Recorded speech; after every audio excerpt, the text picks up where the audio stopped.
Desktop কেসিংয়ের এটা হলো front part. এখানে কাচের গ্লাস লাগানো থাকে, সেই ইস্যুতে দেখা যাচ্ছে যেখানে প্রথম কেসিংয়ের সাথে যে পলিটা দেওয়া থাকে ওই পলিটা কিছুদিনের ভিতরে উঠে যায়। তো পরবর্তীতে যেন স্ক্র্যাচ না পড়ে এবং খারাপ না লাগে সেই জন্য আমরা এই পলিটা করে থাকি। এই পলিটা দেওয়ার পর এটার ফ্রন্টের লুকটা আরও অনেক স্পেশাল হয়ে যায়। পাশাপাশি কখনোই এটা একা একা উঠে আসবে না।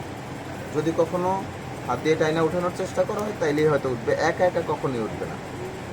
এবং পলিটার মান খুব ভালো। কোনো প্রকার ধারালো স্ক্র্যাচ যদি এটার সামনে পড়ে সেটা বডিতে স্ক্র্যাচ ফেলবে।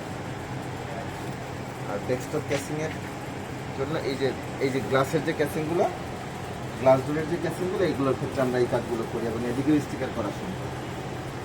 তো কাজী কম্পিউটার আসলে এই ধরনের ভিন্ন সার্ভিস পাবেন সবাই। ধন্যবাদ।